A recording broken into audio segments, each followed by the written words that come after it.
Porn addiction isn't about pornography, but excuses.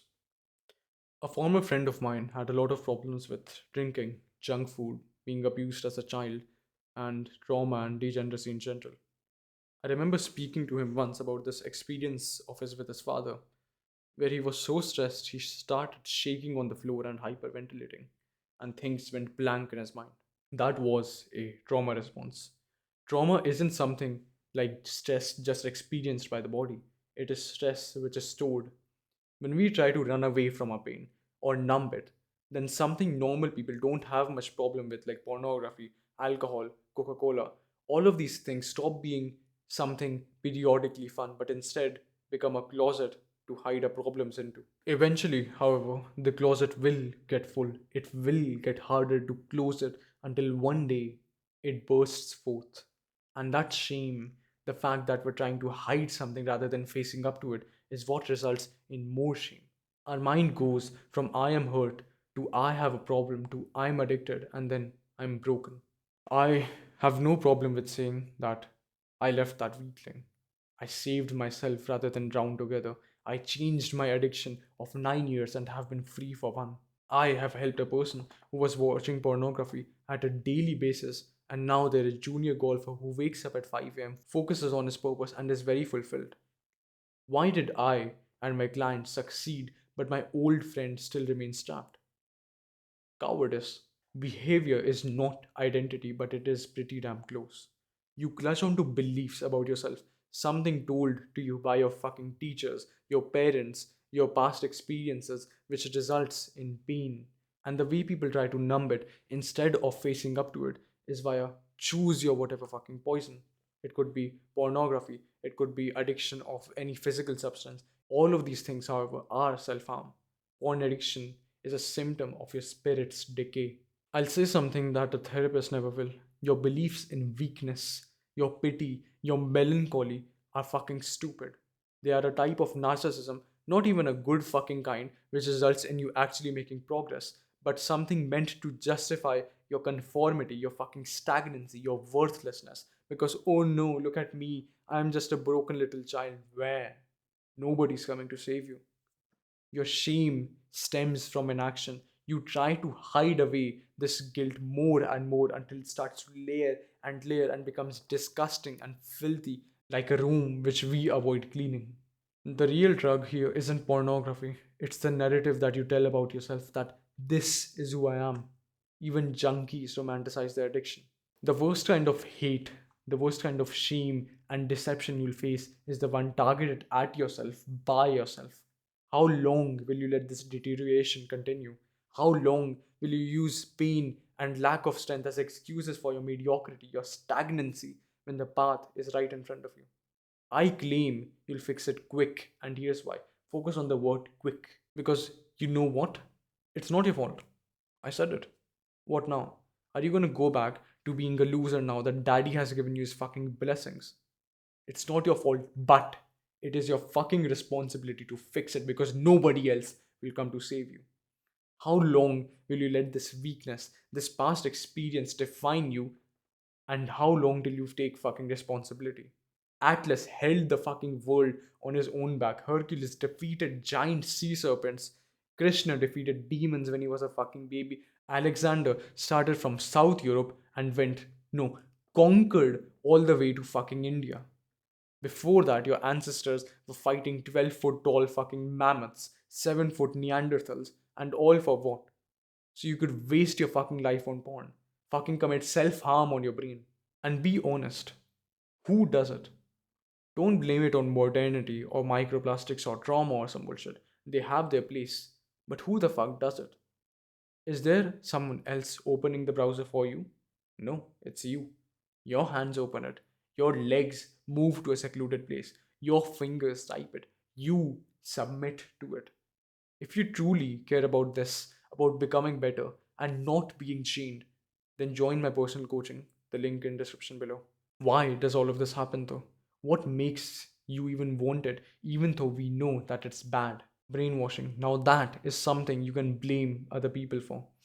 Modernity's obsession with sex and comfort and ease, stupid advice by those on nofap calling themselves fapstronauts. or even the language around addiction, like it calls to me, or there's a monster, when you know you're the one choosing it.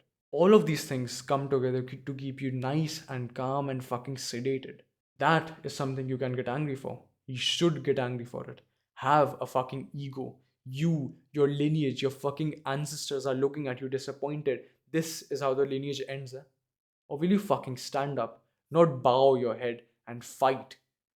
Be angry. Don't be poisoned by it by punching the wall like a fucking dumbass, but instead harness it into something long term, into aggression, which doesn't control you, but instead empowers your logic, gives purpose, gives strength to every step. Do many people learn language by Duolingo?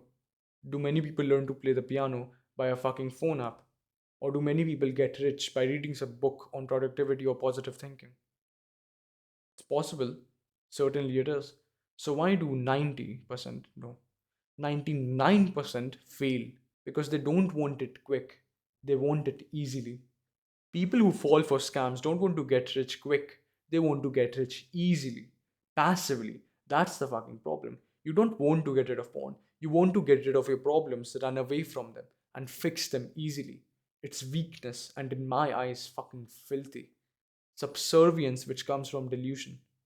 What you need instead is obsession.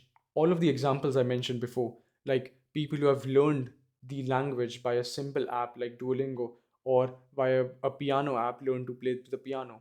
All of those people did it because they had a fucking obsession, did it because they had a purpose, a clear why, did it because they were not willing to settle for weakness. True growth, one which sticks with you for your entire life, is one tempered by discipline, by hardship, by putting yourself in the fucking trenches. These are the things which not only make us better in one skill, but also have a positive impact everywhere else.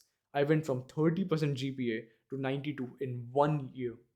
I got thin and I found it easy. I had more confidence around girls and people in general. Quitting porn improved every facet of my life, every facet of life for my clients. Just using your damn willpower or putting on fucking rose tinted glasses like blockers and extensions won't work. Not unless you go through some hardship. And I'll promise you this, I'll get rid of your porn addiction quick, but I will not make it easy. I'll put you inside a furnace like raw iron and hammer at you until what comes out is a sword.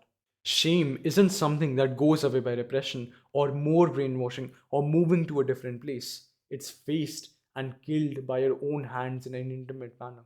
That's what I'll teach you to do. This isn't about pornography. It's about no longer being a slave. How long will you even continue to do this mindless method of willpower? You're so in deep right now that you don't even notice when the enemy attacks and just keep accumulating wounds. To first notice the enemy, we need mindfulness. This could be meditation, breath work, Nixon, or simply not fucking numbing yourself every fucking moment. In fact, take a deep breathe in and hold it in until I tell you so.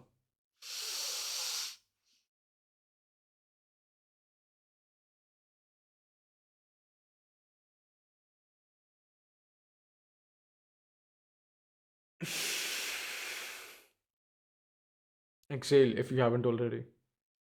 Now look at your own hand and notice the lines. Notice that it's dry or it has calluses or a bit red. Notice all of these things for the next 10 seconds.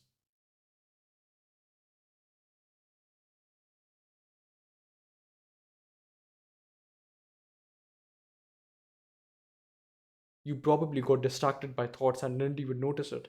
For example, you may have started counting to 10 or hyper focusing on some specific part and thinking about it or something external like a notification.